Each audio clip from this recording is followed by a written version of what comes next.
يقول هذا الضابط وكان يعمل في السلك العسكري النسائي في السجن: والله لقد قدمت السيف إلى السياف إلى أكثر من 30 رقبة ولم يحرك ذلك في نفسي شعرة. وفي يوم من الأيام تم القبض على فتاة ثم ألقيت في السجن. ما خبرها وما قصة هذه الفتاة؟ تعالوا معنا قليلا ليحدثنا هذا الضابط عن قصتها مذ أن خلقها الله عز وجل إلى أن دخلت السجن. يقول الضابط: نشأت هذه الفتاة الصغيرة بين أب وأم كانا لا يعرفان الله عز وجل طرفة عين حقا. أما الأب فقد سقط في أوحال المسكرات والمخدرات، لا يأتي إلا على آذان الفجر وفمه يعبق برائحة السكر.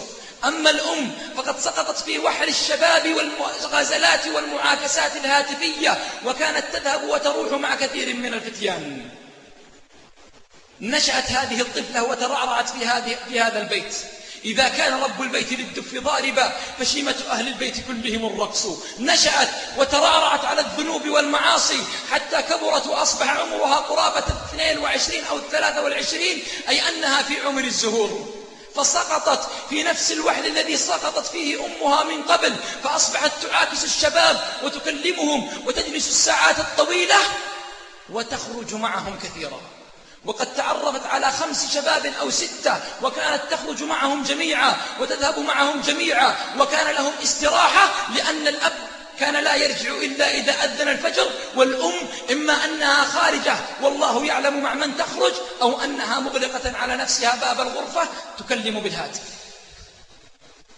دارت الأيام والفتاة على حالها حتى أتى الله عز وجل بذلك اليوم الموعود، وإذا بالفتاة جالسة مع أولئك الشباب في استراحتهم، وكانوا يتعاطون السكر، فشرب الأول حتى بلغ الثمالة، والثاني والثالث والرابع، فلما وصل الكأس إلى هذه الفتاة حفظها الله عز وجل في تلك الليلة ولم تشرب، وإن كانت قبل ذلك كانت تشرب. فبينما الشباب قد غطي على عقولهم إذ قام أحدهم وقال: يا فلانة، وإني أستأذنكم أن ألقي كلمته بالعامية كي تتبين لنا الصورة على أجمل صورة. قال: يا فلانة. قالت: نعم. وكأني أراها وردة بين الشوك. يا فلانة. قالت: نعم. قال: أنا زاني بأمت. لا إله إلا الله. فما كان من تلك الفتاة إلا أن اضطربت واشتد اضطرابها، ثم دخلت في أحد الغرف في الاستراحة، وكانت تعرف الاستراحة حق المعرفة، وأخذت الرشاش ثم خرجت على هذا الشاب وأطلقت عليه كل ما في الرشاش من الطلقات حتى خر على الأرض صريعا والدم يتصبب منه. انهرب الشباب وطاروا تطاير الجراد، ولم يبق منهم أحدا، ولم يبق إلا هذه الفتاة وذلك المجندل بدمائه. سقطت على ركبتيها لما رأت الدم يثعب، ولم تمتلك نفسها حتى جاءوا رجال الشرطة وقبضوا عليها ثم أدخلوها في سجن النساء. هل انتهت القصة؟ لا. تقول أحد الشرطيات نقلا عن هذا الضابط: لما قبضت على هذه الفتاة وأدخلتها في السجن وقفت ولم تتحرك، وأخذت تنظر يمينا وشمالا، لا تدري ما الذي يدور حولها. ترى بعض النسوة يقفن ثم ينثنين ثم يخررن على الأرض ثم يقفن مرة أخرى. فقالت الفتاة للشرطية: ما هذا؟ ما هذه الحركات؟ قالت الشرطية: ألست مسلمة؟ قالت: بلى أنا مسلمة، ولكن ما هذه الحركات؟ قالت الشرطية: هذه الصلاة ألا تصلين؟ قالت: والله إني أول مرة أرى هذه الحركات. تعرفون لماذا؟ لأن أبوها كان منشغلا عنها ولم يدخلها المدرسة، وأمها كذلك، فلم تعش إلا على الضلال والضياع والإهمال.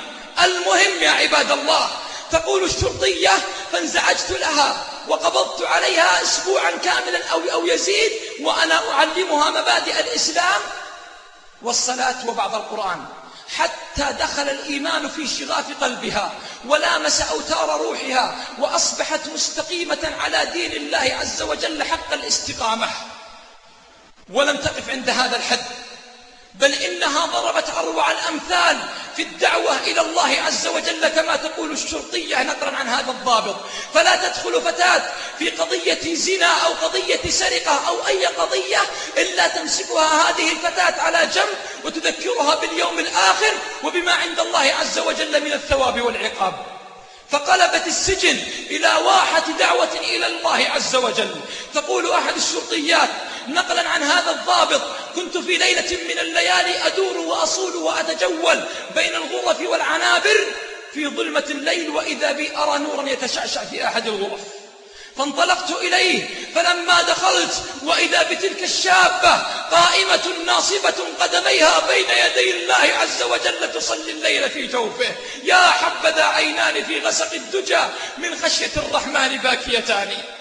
يقول الضابط: في خضم هذه الأحداث كلها جاء قرار القصاص، فطرقته وجعلته في درج المكتب ثم أغلقت عليه وقلت في نفسي: هذه الفتاة غنيمة باردة أصلحت لنا السجن وكفتنا كثيرا من المشاكل نتركها فيه تدعو إلى الله عز وجل.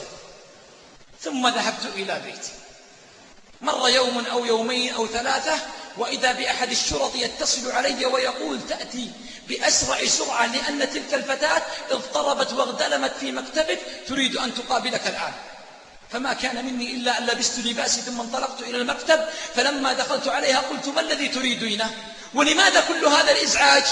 فقالت: يا أبا فلان، أسألك بالله أقرار القصاص قد صدر أم لم يصدر؟ قلت لها: وما شأنك وما دخلك؟ إن صدر فنحن المسؤولين بتنفيذه، وإن لم يصدر فنحن المسؤولين عن تأخره. اذهبي إلى مكانك في السجن. قالت: أسألك بالله إن كان قرار القصاص قد صدر، أسألك بالله إن كان قرار القصاص قد صدر ألا تؤخره أبدا. إن كنت تريد لي البقاء في الدنيا فإني قد اشتقت إلى لقاء ربي، ووالله إني منذ 3 ليال وأنا أرى منامي أو أنا أرى موطني في الجنة في المنام. سبحان الله، ما بين غمضة عين وانتباهتها يبدل الله من حال إلى حال. إن كنت تريد لي البقاء في الدنيا فإني قد اشتقت إلى لقاء الله، وإني منذ 3 ليال وأنا أرى موطني في الجنة في المنام. يقول الضابط: أخرجت لها قرار القصاص فسرت وهدأت، ثم قالت لي: يا أبا فلان، أريد منك حاجتين. فقلت لها: اسألي ما تريدين. قالت: أما الأولى فإذا جمع الله عز وجل الخلائق يوم القيامة ولم يبقى أحدا من الخلق إلا وقد جاء به الله عز وجل، فإني لا أعرف أحدا من هؤلاء كلهم إلا أنت. إن خرج مني قبل القصاص أو بعد القصاص قدر أظفر. اسمعي إلى العفاف أيتها المرأة، تقول: لا أعرف أحدا يوم القيامة بين يدي الله عز وجل إلا أنت. إن خرج من جسدي قدر أظفر قبل القصاص أو بعد القصاص. قلت: إن شاء الله. وما الثانية؟ قالت: أما الثانية فإذا دنا مني السياف ليضرب عنقي فأخبرني لأدعو الله عز وجل بما أريد. قلت لها: إن شاء الله. فانصرفت. فجاء ذلك اليوم الذي اجتمع فيه من الخلق ما لا يعلم به إلا الله.